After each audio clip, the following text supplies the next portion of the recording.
بسم الله الرحمن الرحيم. شهر رمضان الذي أنزل فيه القرآن هدى للناس وبينات من الهدى والفرقان فمن شهد منكم الشهر فليصم. صدق الله العظيم. رب اشرح لي صدري ويسر لي أمري. سبحان ربك رب العزة عما يصفون والسلام على المرسلين والحمد لله رب العالمين. اللهم صل على سيدنا محمد وعلى آل سيدنا محمد وبارك وسلم.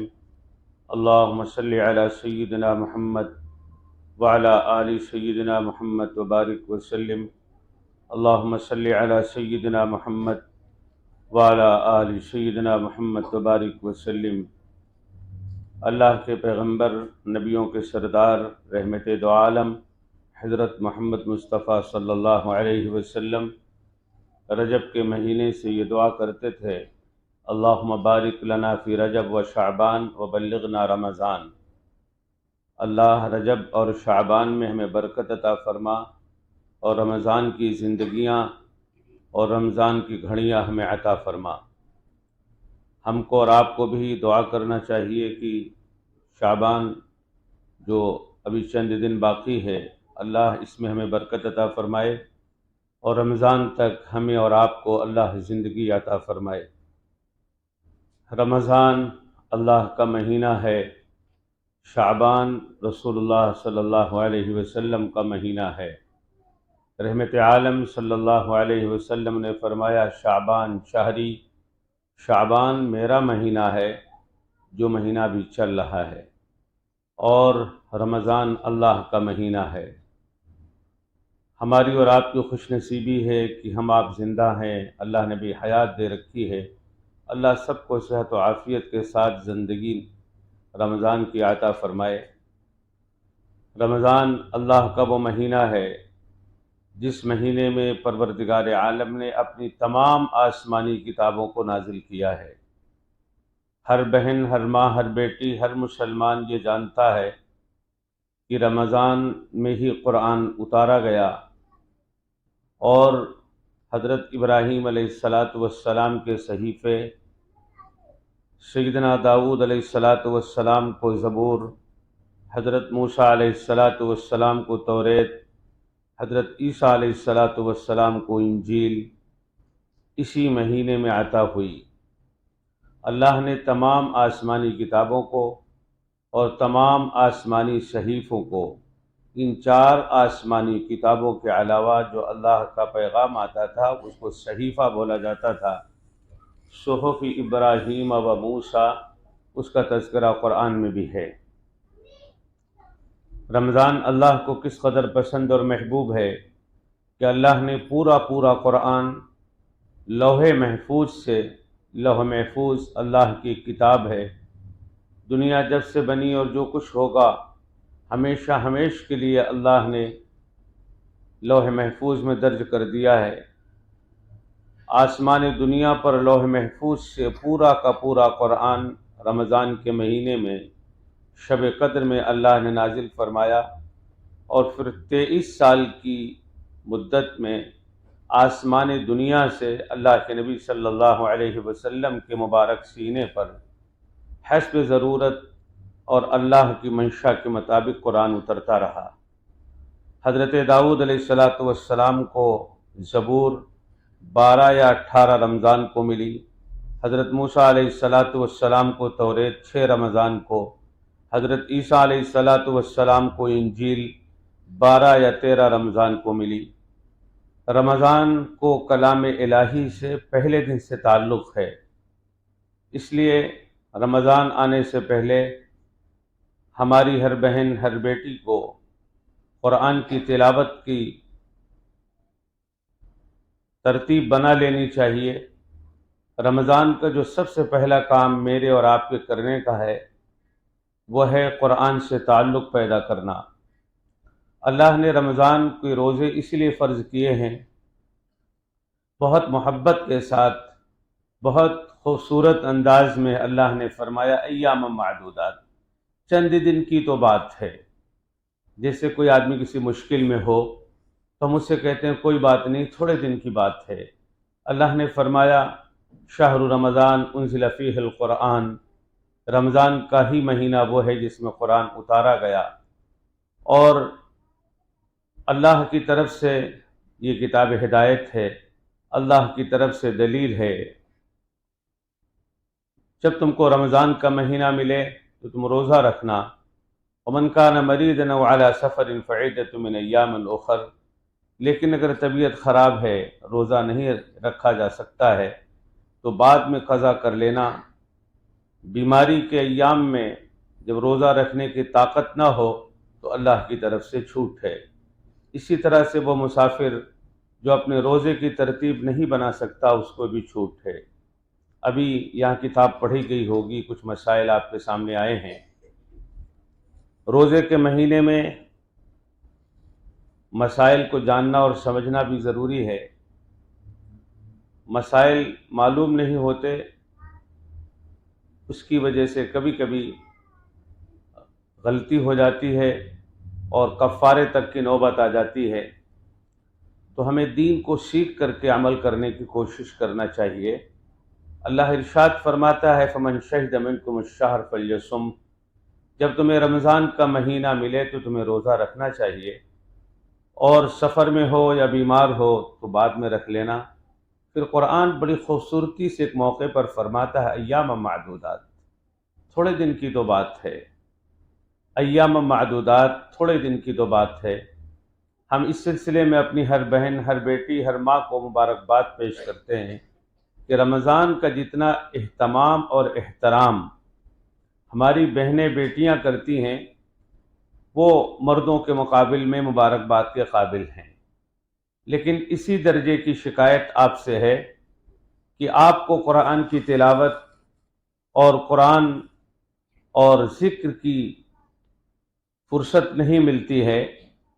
صبح اٹھ کر کے سب سے پہلے ذہن میں یہ ترتیب بنتی ہے کہ افطار میں کیا بنے گا اور کھانے میں کیا ہوگا۔ یہ بڑی مجبوری اور کمزوری ہے۔ یہ بات ہم یہاں آنے والے سالکین اور اپنے مہمانوں سے بھی کہتے ہیں کہ رمضان کھانے کا مہینہ نہیں ہے، رمضان تقوی کا مہینہ ہے۔ عجیب بات ہے، شیطان اتنا چالاک ہے کہ وہ کہیں نہ کہیں ہماری توجہ کو لے جا کر کے مبذول کر دیتا ہے اور ہماری محنت اور کوششوں کو برباد کرنے کے پیچھے لگ جاتا ہے۔ ایسا لگتا ہے کہ رمضان کھانے کا مہینہ ہے۔ رمضان تو کھانا چھوڑنے کا مہینہ تھا، نہ کھانے کا نام روزہ ہے۔ لیکن عجیب بات ہے کہ جتنا اہتمام کھانے کا رمضان میں ہوتا ہے، غیر رمضان میں نہیں ہوتا۔ روزہ رکھوایا اس لیے گیا تھا تاکہ انسان کے لیے اللہ کا قرب حاصل کرنا آسان ہو، غریبوں کی ہمدردی اس کے دل میں پیدا ہو، بھوک کی اہمیت معلوم ہو، اور پھر جب روٹی ملے تو روٹی پر شکر ہو۔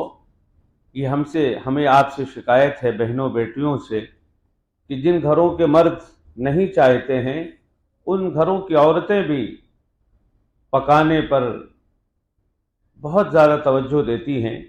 اسی لیے عاجز نے بات یہاں سے شروع کی تھی کہ رمضان کا تعلق اللہ کی کتابوں سے ہے، اللہ رب العزت والجلال کے کلام سے ہے۔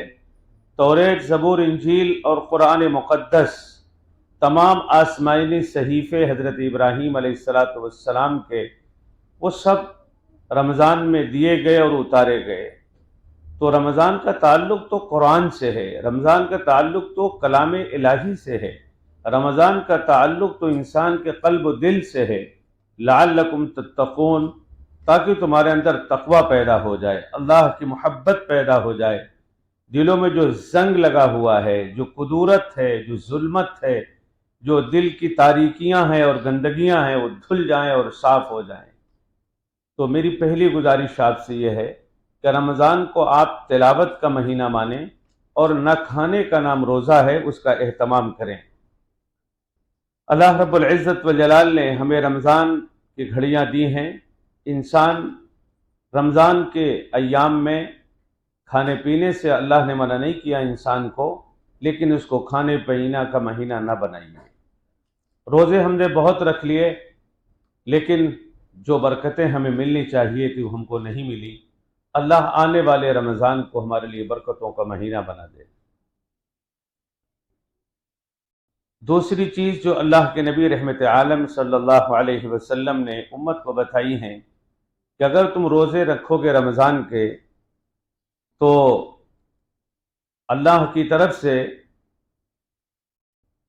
اللہ کی وہ مخلوق جہاں تک ہماری سوچ بھی نہیں جا سکتی۔ آپ سوچو کہ سمندر کی مچھلیوں کا انسان سے کیا تعلق ہے۔ اللہ رب العزت و جلال نے قرآن میں فرمایا ان الذین آمنوا وعملوا الصالحات سیجعل لهم الرحمن ودا، کہ اگر کوئی سچی بندی ایمان والی بن جائے اور نیکی والی زندگی گزارنے لگے تو اللہ کا یہ وعدہ ہے سیجعل لهم الرحمن ودا کہ اللہ کی تمام مخلوق اس سے محبت کرنے لگے گی۔ یہ کوئی قصہ نہیں ہے، یہ ایک حقیقت ہے جس کا قرآن میں فرمان ہے، اور اللہ کے نبی صلی اللہ علیہ وسلم نے اسی بات کو سمجھایا ہے کہ سمندر کی مچھلیاں اور بلوں کی چونٹیاں اور آسمان کے فرشتے روزے دار کے لیے دعا کرتے ہیں۔ افطار کے وقت اس کے لیے اس کی دعاؤں پر آمین کہتے ہیں۔ میری بہنوں، میں پہلے دن سے اس لیے بات کہہ رہا ہوں کہ ابھی سے آپ اپنی ترتیب اور نظام اس طرح سے بنائیں اور یہ طے کر کے آپ اٹھیں کہ آپ کو اس رمضان میں صرف کھانے کا مہینہ نہیں بنانا ہے، بلکہ اہتمام کے ساتھ آپ کو عبادتوں کا مہینہ اسے بنانا ہے۔ افطار کے وقت جب سمندر کی مچھلیاں آپ کے لیے دعا کر رہی ہوں اور بلوں میں چونٹیاں آپ کی دعاؤں پر آمین کہنے کو تیار ہوں، روح اور روحانیت، جیسے ہمارے جسم میں روح کہاں ہے، جان کہاں ہے، میڈیکل سائنس نے اتنا ترقی کر لیا لیکن آج تک اس کو روح کا اور جان کا پتہ نہیں لگا۔ انسان کے اندر جو روح ہے وہ کہاں ہے اور اس کی اور وہ کیسی روح ہوتی ہے، نہ پتہ ہے نہ پتہ چلے گا۔ روح اور روحانیت، سمندر کی مچھلیاں اور بلوں کی چونٹیاں اور آسمان کے فرشتے دعا کرتے ہیں اور افطار کے وقت روزے دار کی دعاؤں پر آمین کہتے ہیں، یہ عقل کے ترازو پر نہیں تولی جا سکتی ہے۔ تو ایسے موقع پر ہر گھر کا یہی حال ہے، ہر گھر کا یہی حال ہے کہ صاحب بھجیے تل رہے ہیں، ادھر مؤذن اذان دے رہا ہے اور اعلان ہو رہا ہے روزہ افطار کیجئے۔ ہماری بہن شاید کوئی خوش نصیب ہو جو پہلے افطار کے وقت افطار سے پہلے دسترخوان پر بیٹھ جائے، کم سے کم 5 منٹ 10 منٹ۔ بعض لوگوں کو یہ شکایت ہوتی ہے کہ صاحب اس وقت کچھ دعا کرتے ہیں تو کتنی دعا کریں، تھک جاتے ہیں۔ تو ان کے لیے ہم آسان ترکیب بتاتے ہیں کہ آپ افطار سامنے رکھیں اور قرآن کی تلاوت میں لگ جائیں۔ جو شخص قرآن کی تلاوت کرتا ہے اس وقت جو بھی دعا جو مانگ رہا ہوگا، جو بھی اب دعا مانگ رہا ہوگا، جس وقت آپ تلاوت کر رہی ہیں اس وقت جو دعائیں دنیا میں اللہ سے مانگی جا رہی ہیں ان سب میں آپ کا حصہ ہے، اس لیے کہ آپ قرآن کی تلاوت کر رہی ہیں۔ بہت ساری بہنوں کو چڑچڑاپن ہوتا ہے، اس وقت دعا نہیں ہوتی، دعا مانگے تو کیا مانگے۔ تو آپ دعاؤں کی کتابیں دیکھ کے پڑھ بھی سکتی ہیں، اور کوئی ایک گھر میں پڑھ دے سب آمین کہہ لیں۔ اور تیسرا سب سے آسان طریقہ یہ ہے کہ قرآن لے کے بیٹھ جائیں، لیکن جس وقت افطار کے لیے آپ کھجور کو اپنے ہاتھ میں لیں اس وقت اللہ سے کوئی ضروری دعا ضرور مانگ لیں، اور سب سے ضروری دعا جو ہے وہ ہے دنیا کی عافیت، آخرت کی مغفرت۔ یہ الفاظ یاد رکھیے، دنیا میں عافیت اور آخرت میں مغفرت۔ دنیا میں عافیت مل جائے اور آخرت میں مغفرت مل جائے۔ عافیت کا مطلب ہے کہ ہماری زندگی میں کوئی ٹینشن نہ ہو، عافیت کا مطلب ہے کوئی ٹینشن نہ ہو، مغفرت کا مطلب ہے کہیں پکڑ نہ ہو۔ اور انسان کو کیا چاہیے؟ دنیا میں جب تک رہے عافیت سے رہے، مر جائے تو اللہ کی طرف سے پکڑ نہ ہو، اس سے بڑی کوئی دعا نہیں ہو سکتی ہے۔ تو جس وقت آپ افطار کے لیے بالکل آپ کے ہاتھ میں کھجور ہو، اس دعا کا ضرور اہتمام کریں۔ نمبر 3، 4 چیزوں کا اہتمام ضرور کریں۔ نبیوں کے سردار رحمت عالم صلی اللہ علیہ وسلم نے فرمایا کہ جب تمہیں رمضان ملے تو آپ نے امت کو 4 باتوں کی طرف متوجہ کیا ہے۔ پہلی بات، اللہ کے حبیب صلی اللہ علیہ وسلم نے فرمایا کہ تم کلمے کی کثرت کرو، اس لیے کہ ایمان ہی اگر نہیں ہوگا یا ایمان کمزور ہوگا یا ایمان مر چکا ہوگا تو ظاہر ہے کسی عمل کو کوئی فائدہ نہیں، نہ تلاوت کا فائدہ ہے نہ روزے کا۔ ایمان جتنا مضبوط ہوگا اور ایمان کی تجدید، ایمان اپڈیٹ ہوتا ہے کلمہ لا الہ الا اللہ سے۔ آپ کے سامنے کارڈ رکھا ہوگا، وہ اسی وجہ سے آپ کو دیا گیا ہے، اور انگریزی میں بھی یہ کارڈ یہاں رکھے ہیں، ابھی جاتے وقت ہم دے دیں گے۔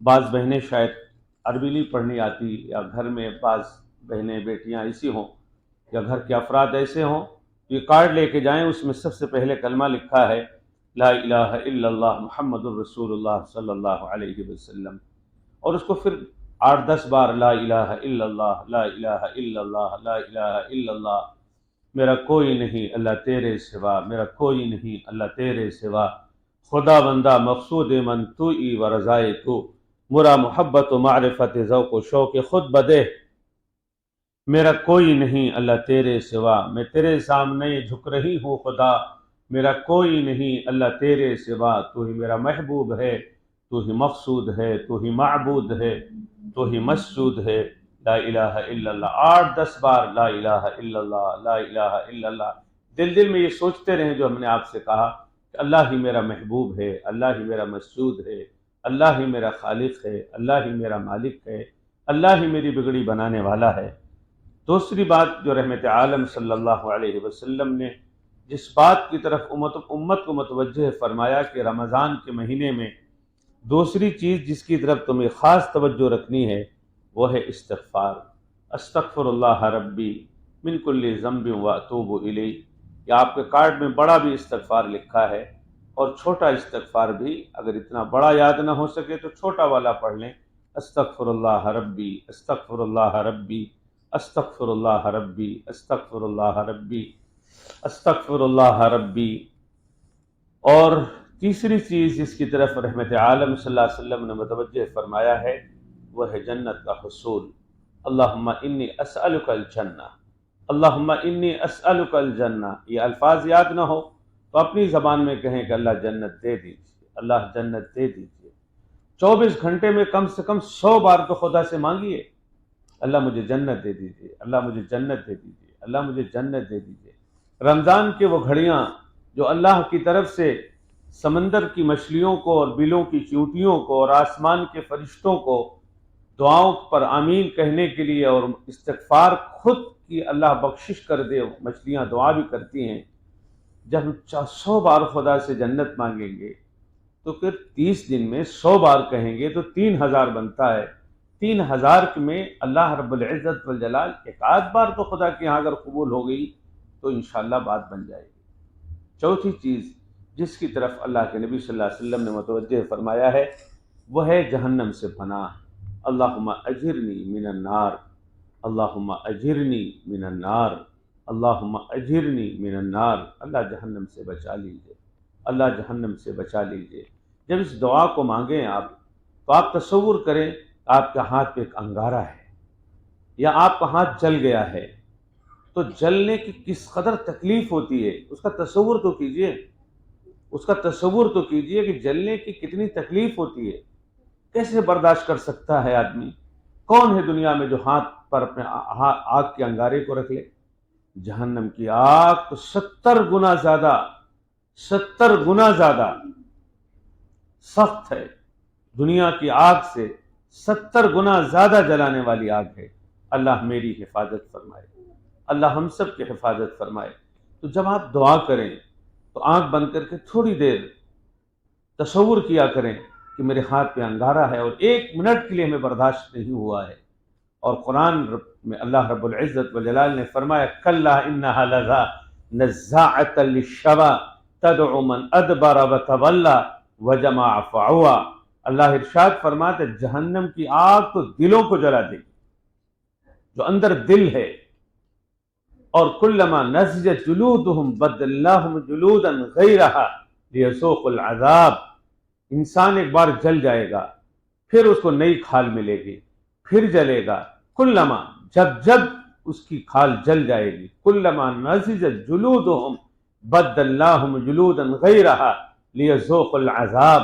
میری بہنوں، اللہ کا یہ فرمان ہے کہ جب جب انسان کی کھال گل جائے گی ہم نئی کھال دے دیں گے، پھر جل جائے گی پھر نئی دے دیں گے، کلما، جب جب جلے گی اللہ نئی کھال دیتا رہے گا، اور یہ جلنے کا سلسلہ لابسین فیہا احقابا لا یذوقون فیہا بردا ولا شرابا۔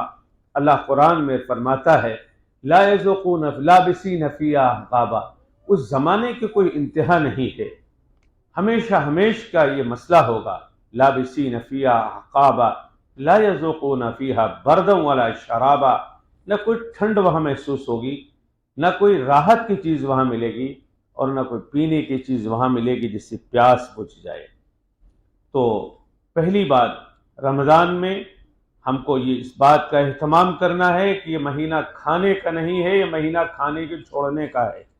دوسرے جس چیز کا ہمیں اہتمام کرنا ہے وہ رمضان اور اللہ کی کتاب کا پہلے دن سے تعلق ہے۔ توریت، زبور، انجیل، قرآن اور حضرت ابراہیم علیہ السلام کے صحیفے اسی مہینے میں اتارے گئے، اور 4 چیزوں کا ہمیں اہتمام کرنا ہے، جس میں پہلی چیز ہے لا الہ الا اللہ محمد الرسول اللہ صلی اللہ علیہ وسلم۔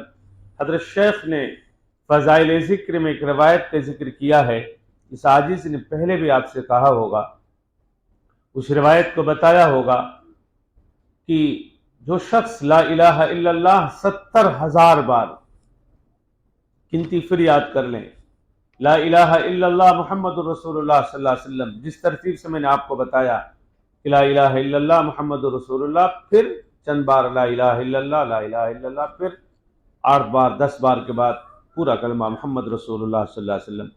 70,000 بار کوئی اپنے لیے پڑھے، یا 70,000 بار پڑھ کر اپنی ماں، باپ، بہن، کسی بھی عزیز کے لیے مغفرت کی دعا کرے، اس کو ایصال ثواب کرے اور بخش دے، تو اللہ اس کی مغفرت کر دیتا ہے۔ لا الہ الا اللہ بہت آسان ہے، بہت آسان ہے۔ لا الہ الا اللہ کا پڑھنا بہت آسان ہے، لیکن آسان اس وقت ہوگا جب آپ تھوڑا سا توجہ دیں، تو آپ پڑھ سکتی ہیں پورے رمضان میں 70,000، کوئی مشکل نہیں ہے۔ اور نمبر 2 پر استغفار کی کثرت، نمبر 3 پر جنت کا حصول، کم سے کم 100 بار اللہ سے استغفار، 100 بار، اور اتنی ہی بار کم از کم جنت کا حصول۔ اپنے الفاظ میں کہیں، آٹا گوندھتے وقت کہیں، بھجیا بناتے وقت کہیں، چائے بناتے وقت کہیں، دسترخوان بچھاتے وقت پڑھیں، اللہ جنت سے جنت دے دیجئے، اللہ جنت دے دیجئے، اللہ جنت دے دیجئے۔ چوتھی چیز جس سے پناہ مانگنی ہے وہ ہے جہنم سے پناہ مانگنا ہے۔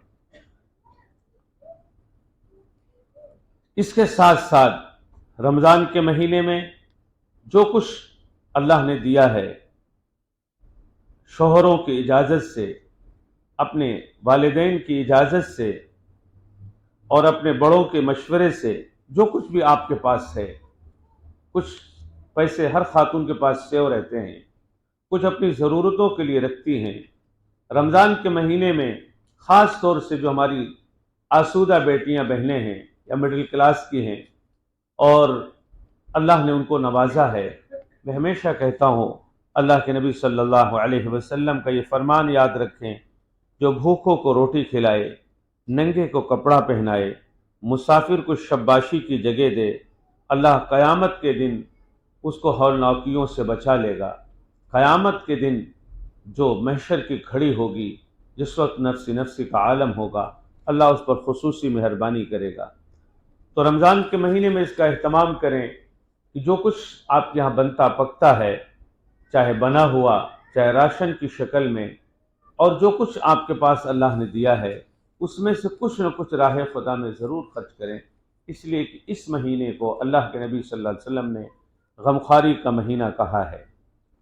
اس مہینے میں 3 عشرے ہوتے ہیں، پہلا مہینہ رحمت کا، دوسرا مہینہ مغفرت کا، اور تیسرا مہینہ ہے جہنم سے چھٹکارے کا۔ دنیا میں 3 طرح کے لوگ ہیں۔ کچھ لوگ دنیا میں وہ ہیں جو نیکی بھری زندگی گزارتے ہیں، ان کے لیے تو پہلے ہی دن سے رحمت ہے۔ کچھ لوگ وہ ہیں جو نیکیاں بھی کرتے ہیں گناہ بھی کرتے ہیں، تو 10 دن جب روزہ رکھ لیتے ہیں تو 10 دن کے روزے کی برکتوں اور دعاؤں اور تلاوتوں کی برکت سے اور روزے کی برکت سے اللہ رب العزت والجلال دوسرے عشرے میں ان کا اکرام کرتا ہے اور ان کی مغفرت فرما دیتا ہے۔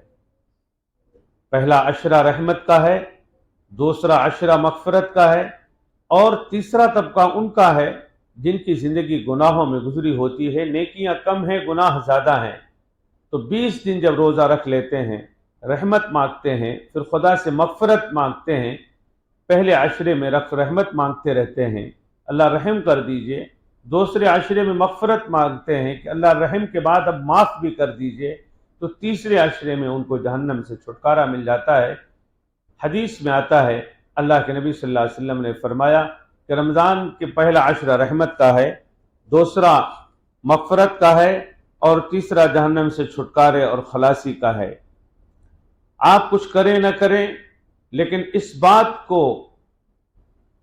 بات کی پابندی کریں کہ آپ کو 2 کام ضرور کرنے ہیں۔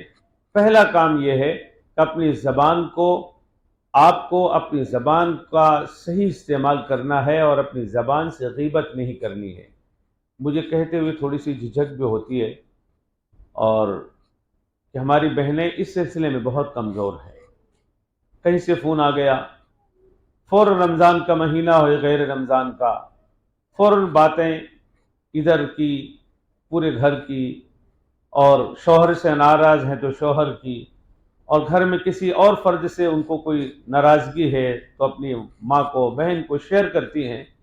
خدا کے واسطے رمضان کے مہینے میں اپنی زبان کو غیبت سے، اور بری بات تو خیر نہیں کرتی ہیں بہنیں ہماری، لیکن غیبت کا یہ عمل ایسا ہے کہ میرے خیال میں اس سے بچنا بہت مشکل ہوتا ہے۔ تو آپ کم از کم رمضان کے مہینے میں روزے کی حالت میں آپ اہتمام کریں کہ آپ کی زبان سے صرف نیکی کی بات نکلے، یا آپ چپ رہیں، خاموش رہیں۔ کوئی بات کرنی بھی ہو تو آپ رمضان میں روزے کی حالت میں نہ کریں، بلکہ افطار کے بعد یا عشاء کے بعد بات کر لیں کہ چلو عشاء کے بعد بات کریں گے یا مغرب کے بعد کریں گے۔ اس کا یہ مطلب نہیں کہ مغرب بعد اس کی اجازت ہے، میں تو یہ کہہ رہا ہوں کہ آپ کو حتی الامکان اپنی زبان کو اور اپنی آنکھ کو اور اپنے کان کو، بہت سی ہماری بیٹیاں بہنیں، بہت سارے بچے بھی ایسے ہوتے ہیں، بعض لوگ مسئلہ بھی پوچھتے ہیں کہ صاحب ٹائم پاس نہیں ہوتا تو گانے سن سکتے ہیں۔ اللہ روزے کی حالت میں شیطان جس سے خوش ہوتا ہے اس کی آواز ہمارے کانوں میں جائے، اس سے بڑی بدنصیبی کیا ہو سکتی ہے؟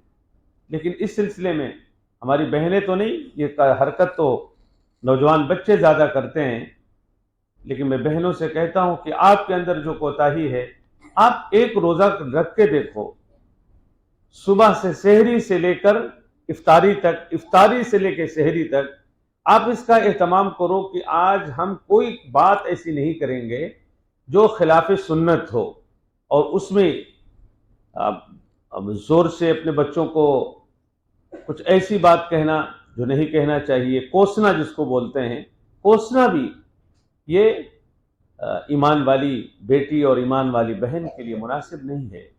یا اپنی زبان سے غیبت، رمضان کے مہینے میں ظاہر ہے یہ 2 کام ہوتے ہیں، بلا ضرورت بازار نہ جائیں۔ آپ کر کے دیکھیں کہ آپ کو شام کو محسوس ہوگا کہ آپ نے روزہ ہی نہیں رکھا ہے، آپ کو ایسا محسوس ہوگا کہ سارا دن گزر گیا، آپ نے روزہ ہی نہیں رکھا ہے۔ جتنا انسان نیکی بھری زندگی گزارے گا روزے کی حالت میں، اتنا ہی روزہ محسوس نہیں ہوتا۔ شام کو یہ پتہ ہی نہیں چلتا روزہ ہے بھی کہ نہیں ہے۔ آدھا گھونٹ پانی پی کر کے لوگ جو ہے افطار کر لیتے ہیں، ان کو پیاس ہی نہیں لگتی ہے۔ تو اس کا اہتمام کریں۔ اور دوسری بات جو توجہ کرنے کی ہے کہ دعاؤں کا ضرور اہتمام کریں۔ جو بھی آپ کی مشکل ہے، جو بھی مسائل ہیں، روزگار کی کمی ہے، گھر میں بے روزگاری ہے، آپ کی جہاں رشتے ہوئے ہیں وہاں آپ کی قدردانی نہیں ہے، بچے نافرمان ہیں، یا گھر میں گھر کی الجھن ہے، کشادہ گھر نہیں ہے، جو بھی آپ کے مسائل ہیں اللہ کے سامنے ضرور روئیے، اللہ کے سامنے ضرور گڑ گڑائیے، اور جب آپ رمضان کے اخیر میں، خاص طور سے 10-15 رمضان کے بعد، جب آپ اپنے گھر کی، اپنے بچوں کی اور اپنے کچن کی اور عید کی تیاری میں لگیں، تو بہنوں، بیٹیوں، یہ یاد رکھنا کہ ہمارے خاندان میں، ہماری عزیزداریوں میں، ہماری رشتہ داریوں میں اور ہمارے پڑوس میں ہو سکتا ہے کوئی بیوہ ہو، کوئی یتیم بچہ ہو۔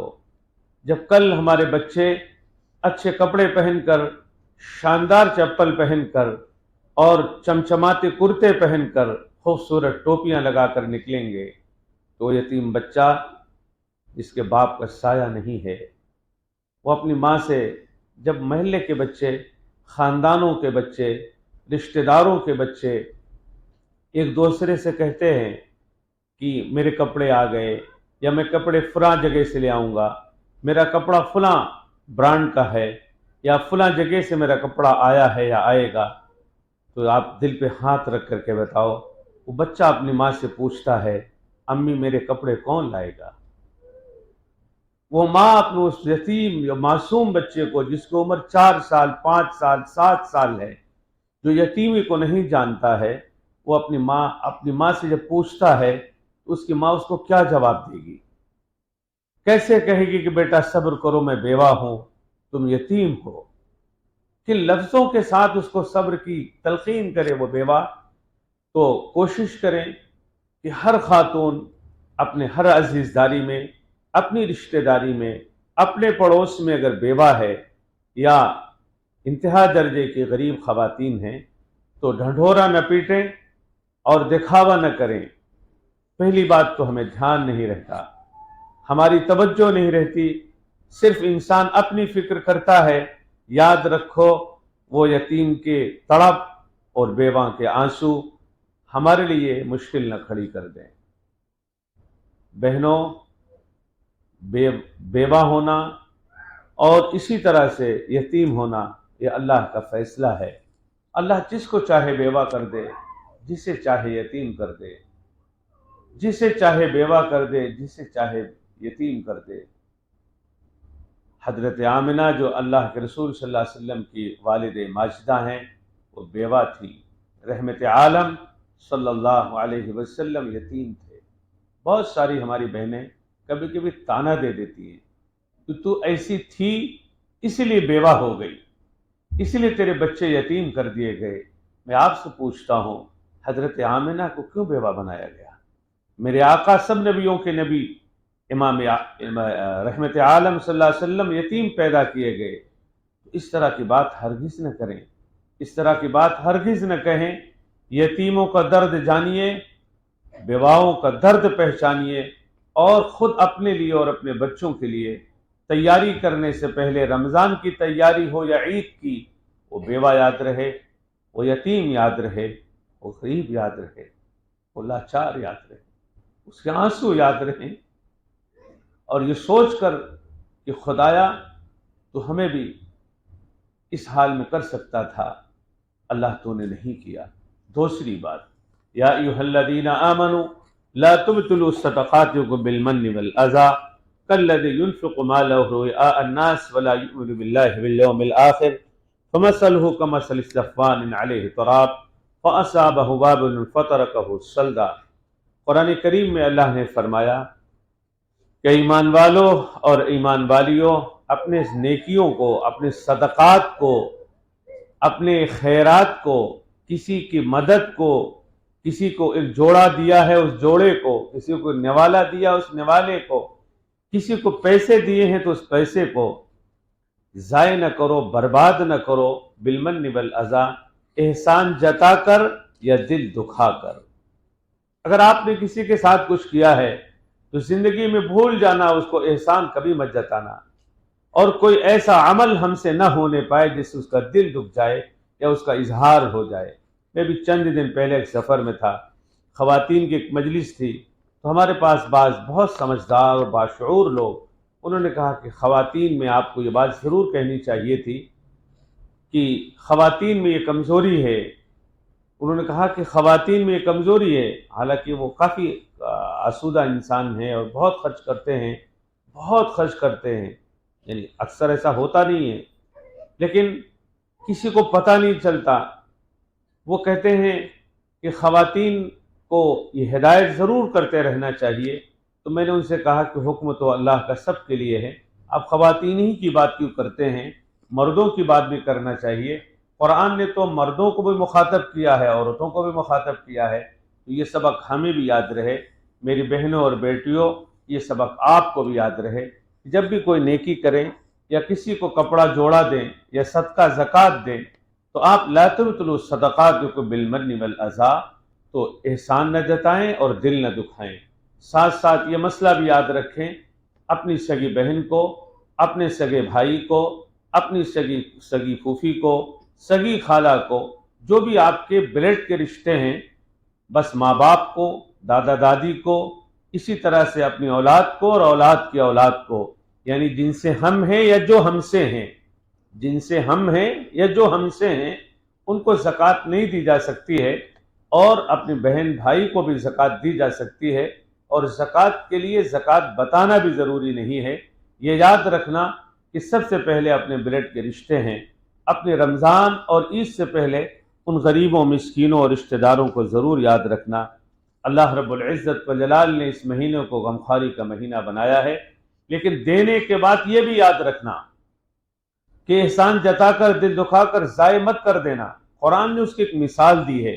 اللہ فرماتا ہے کوئی آدمی کسی کو کپڑا دے، کسی کو جوڑا دے، کسی کو شادی میں پیسے دے۔ اکثر ایسا ہوتا ہے کہ بھائی نے بہن کو دے دیا، بہن خوشحال تھی بھائی کو دے دیا، یا پھوپھی خوشحال تھی بھتیجے کو دے دیا، بھتیجا خوشحال تھا پھوپھی کو دے دیا۔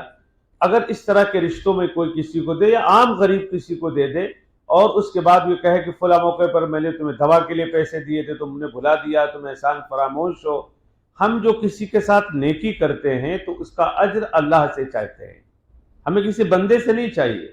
اگر آپ نے اس کو جتا دیا یا دل دکھا دیا اس کا، قرآن کہتا ہے فَمَثَلُهُ كَمَثَلِ صَفْوَانٍ، اس کی مثال ایسی ہے جیسے صاف ستھرا چکنا پتھر ہو، ٹائلز ہے، پتھر ہے چکنا، ماربل ہے، اور اس پر کچھ مٹی پڑی ہوئی ہے، اس مٹی میں کچھ دانے اگ گئے، کوئی دانا پڑا تھا، بارش کا پانی آیا تو اس میں وہ پودا ہو گیا۔ جب تیز دھاردار موسلا دھار بارش ہوتی ہے، ظاہر پتھر کی چٹانوں پر جو دانے پڑے تھے، اس میں جو پودے اگے ہوئے تو سب بہہ جاتے ہیں، پتہ بھی نہیں چلتا ہے۔ اسی طرح سے یہ نیکیاں احسان کرنے کے بعد یا جتانے اور دل دکھانے کے بعد ضائع ہو جاتی ہیں۔ اللہ آپ کی بھی حفاظت فرمائے، میری بھی حفاظت فرمائے۔ تو میں اپنی بہنوں سے اور بیٹیوں سے رمضان کی تیاری کے سلسلے میں پہلی آپ سے گزارش ہے، فمن شہد منکم الشہر فلیصم، رمضان کا مہینہ ملے تو رمضان کے روزے رکھیں اور اس کا اہتمام کریں، اور جن ایام میں روزے نہیں ہیں اس میں بھی اس کا اہتمام ہو کہ کھلا کھانا نہ کھایا جائے، چھپا کر کے کھانا کھایا جائے۔ بعض بچیاں غلطی کرتی ہیں کہ ان ایام میں جن میں روزے نہیں ہیں تو وہ دن بھر نہیں کھاتی ہیں، کہتی ہم کھائیں گے نہیں۔ بابا، آپ کو روزہ رکھنے کی اجازت قرآن نے اسی لیے نہیں دی ہے کہ اس وقت آپ کے لیے کھانا ضروری ہے۔ آپ نہیں کھاؤ گے تو آپ کی صحت خراب ہو جائے گی، آپ کو جسمانی طاقت نہیں ملے گی۔ اللہ کے فیصلے پہ راضی رہو، جتنا شریعت کہے اس پر عمل کرو۔ یہ عجیب بیوقوفی کی باتیں ہیں کہ کہتی ہیں صاحب ہم روزہ نہیں رکھ سکتے اس لیے کہ ہمارے ایام ہیں، لیکن ایام میں ہم کھانا بھی نہیں کھائیں گے اس لیے کہ رمضان ہے۔ اللہ کے فیصلے کو مانو اور بس اتنا کرو کہ ان دنوں میں کھانا ضروری ہے، وقت وقت پر آپ کھائیے، پانی پیجئے، آپ کی باڈی کے لیے، جسم کے لیے خوراک ضروری ہے۔ اس لیے حضور اللہ نے قرآن میں منع کیا، رسول اللہ صلی اللہ علیہ وسلم نے ہدایت دی۔ تو آپ کو کھانا ہے لیکن اس کا اہتمام کرنا ہے کہ چھپا چھپا کے کھانا ہے، تاکہ گھر کے بچوں کو، دیگر لوگوں کو پتہ نہ چلے اور بات پردے کی پردے میں رہے۔ اس کا اہتمام کریں، لیکن کلمہ، استغفار، درود شریف اور جنت کا حصول اور جہنم سے چھٹکارے کی دعا آپ کو پھر بھی پڑھنی ہے۔ مصلی پہ بیٹھ جائیں، اس کا اہتمام کیا کریں۔ میں پھر زور دے کے آپ سے کہہ رہا ہوں، اللہ کی بات ماننے کا نام ایمان ہے، اپنے ذہن اور دماغ چلانے کا نام ایمان نہیں ہے، اس کا نام ایمان نہیں ہے۔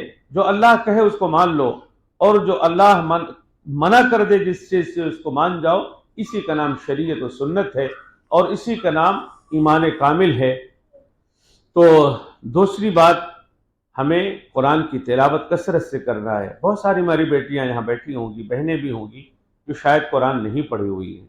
ان سے میں ہمیشہ کہتا ہوں کہ رمضان کے مہینے میں آپ اپنے گھر کے کسی بڑے سے پوچھیں گے بھئی قرآن کہاں سے شروع ہوتا ہے، الحمد سے لے کر کے آپ روزانہ ایک پارے پہ انگلی پھیرا کرو، اللہ یہ آپ کی کتاب ہے، یہ سچی ہے، یہ تیری آیتیں ہم نے پڑھ نہیں ہے، لیکن میرا ایمان تیری ہر آیت پر ہے، انشاءاللہ ایک دن آئے گا۔ یہ بات فقیر کی یاد رکھنا، آپ چاہے جس عمر میں آپ ہوں، لیکن ایک دن آئے گا اگر آپ روزانہ انگلی پھیرتی رہیں گی تو ایک دن آپ کو انشاءاللہ قرآن پڑھنا آ جائے گا۔ یہ قرآن کا معجزہ ہے اور قرآن کی برکت ہے انشاءاللہ۔ لیکن آپ کو اہتمام کرنا ہے، کم از کم ایک قرآن تو ختم ہو، ایک قرآن تو ختم ہو۔ میں آج بھی ایسی خواتین کو جانتا ہوں، ایسی بہنوں کو جانتا ہوں، ایسی عورتوں سے واقف ہوں جو آج بھی بہت آسانی کے ساتھ 15 پارے روز پڑھتی ہیں، 15 پارے روز پڑھتی ہیں۔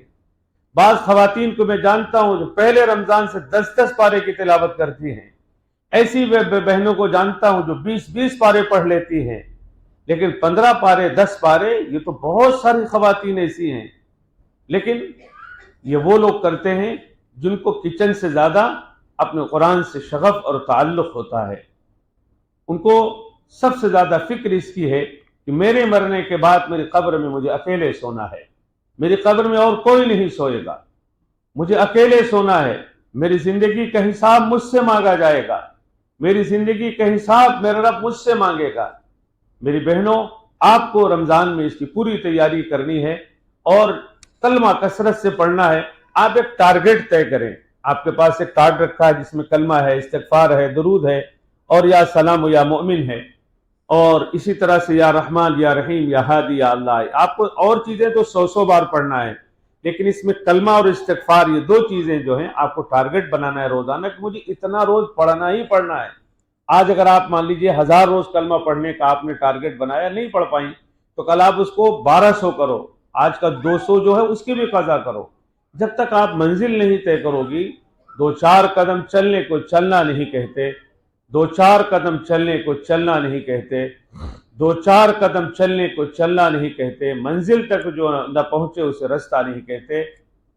آخری بات، کلمے کی کثرت اور استغفار کرتے وقت مرد ہو یا عورت، بہن ہو یا بیٹی، جوان ہو یا بوڑھی، پڑھی ہو یا ان پڑھی، عمر کوئی بھی ہو، شیطان یہ کہتا ہے کہ تمہارے توبے سے کیا ہوگا، تمہارے توبے سے کیا فائدہ ہوگا۔ اور بہت ساری ہماری بیٹیاں بہنیں، کچھ زندگی کی غلطیاں ایسی ہوتی ہیں جو یہ سمجھتی ہیں کہ میری معافی نہیں ہوگی۔ میری بہنوں، خدا ایسا معاف کرنے والا ہے، زمین اور آسمان کے درمیان کی خالی جگہ اگر کوئی گناہوں سے بھر دے اور خدا کے سامنے ندامت سے ایک بار رو دے، اللہ کہتا ہے تو میرا ہے، تو میری ہے، میں تیری سب خطائیں معاف کرتا ہوں۔ اللہ تو اتنا غفور رحیم ہے، اس نے کہا لا تقنطوا من رحمت اللہ، سب کرنا لیکن کبھی میری رحمت سے مایوس مت ہونا۔ ان اللہ یغفر الذنوب جميعا، میں تمہاری سب غلطیاں معاف کروں گا۔ لا يسأل عما يفعل وهم يسألون، کوئی خدا سے نہیں پوچھ سکتا ہے تم نے اس کو کیوں معاف کیا۔ وهم يسألون، وہ سب سے پوچھے گا۔ اللہ سے پوچھنے کی طاقت کسی میں نہیں ہے۔ ساری دنیا کے کافروں مشرکوں کو اللہ جنت میں ڈال دے، ساری دنیا کے اہل ایمان کو اللہ جہنم میں ڈال دے، کوئی خدا سے پوچھنے کی طاقت نہیں رکھتا ہے۔ یہ تو اللہ کا ضابطہ ہے کہ اللہ کافر و مشرک کو جنت میں نہیں ڈالے گا، لیکن اگر اپنا ضابطہ اللہ رب العزت والجلال جو چاہے کرے، اللہ سے کون پوچھ سکتا ہے کہ آپ نے اس کو جنت کیوں دے دیا، اس کو جہنم کیوں دے دیا؟ اللہ میرا قادر مطلق ہے، اللہ سے کوئی نہیں پوچھ سکتا۔ اللہ نے قرآن میں لکھ دیا ہے، اتار دیا ہے، لا يسأل عما يفعل وهم يسألون، کہ مجھ سے کوئی نہیں پوچھ سکتا ہے کہ میں نے ایسا کیوں کیا ہے۔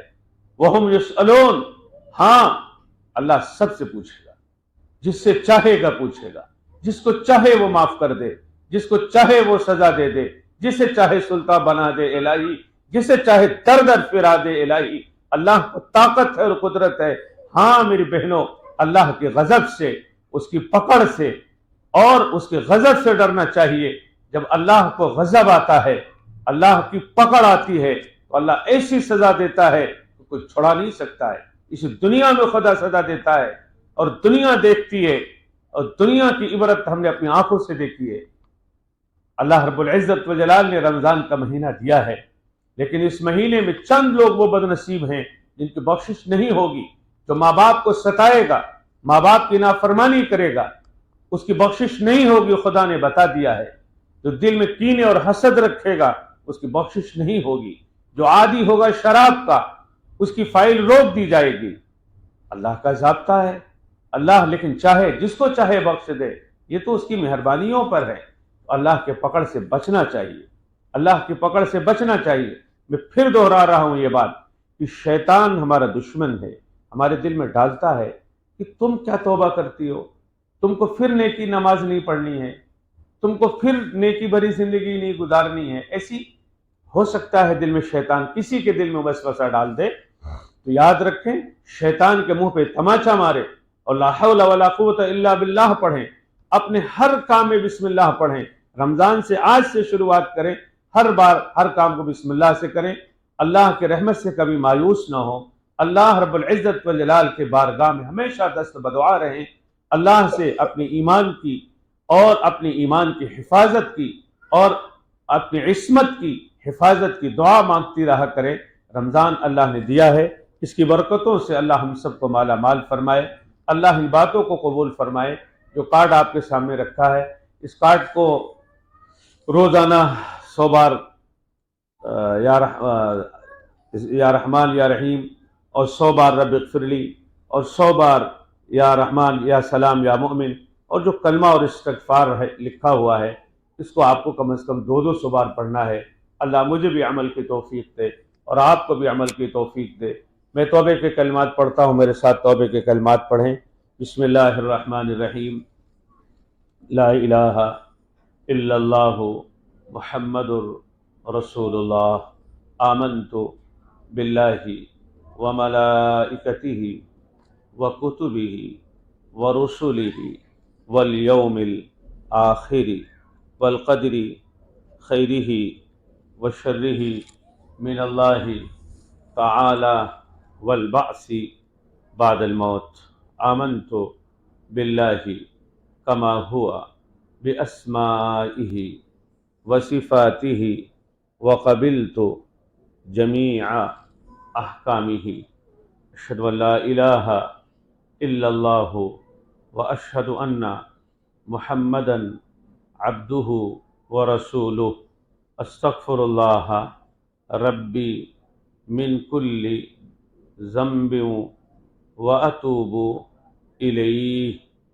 میں گواہی دیتی ہوں اللہ اکیلا ہے، اس کا کوئی شریک نہیں ہے۔ میں گواہی دیتی ہوں اللہ ہمیشہ سے ہے، ہمیشہ رہے گا، سب اس کے محتاج ہیں، وہ کسی کا محتاج نہیں ہے۔ میں گواہی دیتی ہوں حضرت محمد صلی اللہ علیہ وسلم اللہ کے بندے اور اس کے رسول ہیں، آپ آخری نبی ہیں، آپ کے بعد کوئی نبی بحیثیت نبی اس دنیا میں نہیں آئے گا۔ ایمان لائی میں اللہ پر اور اس کے سب فرشتوں پر اور اس کی سب کتابوں پر اور اس کے سب رسولوں پر، آخرت کے دن یعنی قیامت پر اچھی بری تقدیر اللہ کی طرف سے ہے، مرنے کے بعد اٹھایا جانا برحق ہے۔ ایمان لائی میں اللہ کی ذات پر اور اس کی تمام صفات پر، اور قبول کیا ہم نے دل سے اس کے سب احکام کو۔ میں راضی ہوں، میں خوش ہوں کہ اللہ تو میرا رب ہے، اسلام میرا دین ہے، حضرت محمد صلی اللہ علیہ وسلم ہمارے نبی اور رسول ہیں۔ توبہ کیا ہم نے سب گناہوں سے۔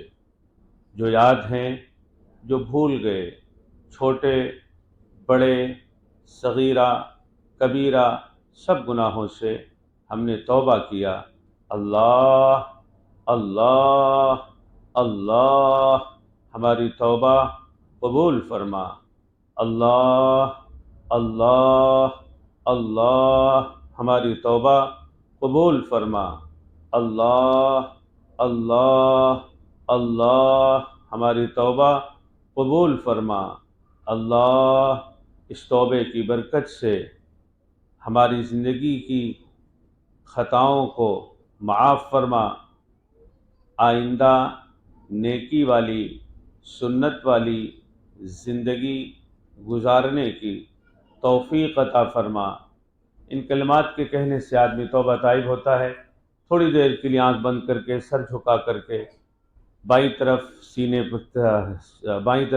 کی طرف ہمارا دل ہے، پہلے تو 19 مرتبہ بسم اللہ پڑھیں، اور یہ عمل پہلے بھی آپ کو بتایا گیا ہوگا۔ 19 مرتبہ بسم اللہ الرحمن الرحیم پڑھ کر صبح و شام بائیں طرف سینے پہ دم کر لیا کریں، اور یہ روزانہ کی اس کی پابندی کیا کریں، خود بھی اور اپنے بہنوں کو بھی، بھائیوں کو بھی، اور ادب کے ساتھ اپنے شوہروں سے بھی کہیں، ادب کے ساتھ اسی طرح سے اپنے بچوں کو بھی یہ عمل سکھائیں۔ انشاءاللہ اس سے آپ کو برکت ہوگی، آپ کے قلب کو اور دل کو سکون ملے گا۔ بائیں طرف 19 مرتبہ انگلیوں پر پڑھ کر کے بائیں طرف سینے پہ دم کر لیں، پھر آنکھ بند کر کے سر جھکا لیں تھوڑی دیر، اور یہ تصور کریں کہ ہمارے سینے سے، دل کی طرف سے اللہ اللہ کی آواز آ رہی ہے۔ اس درمیان مناجات پڑھی جائے گی، لیکن آپ آنکھیں بند رکھیں، سر جھکا کے رکھیں، یہ تصور کریں کہ خانہ کعبہ میرے سامنے ہے، میرا دل اللہ اللہ کہہ رہا ہے، اور میرے دل کی ظلمت دور ہو رہی ہے، میرے دل کی کدورت ختم ہو رہی ہے، میرے دل میں اللہ کی رحمت و نور آ رہا ہے، میرا دل شکریہ میں اللہ اللہ کہہ رہا ہے۔ 19 بار پڑھیں بسم اللہ الرحمن الرحیم۔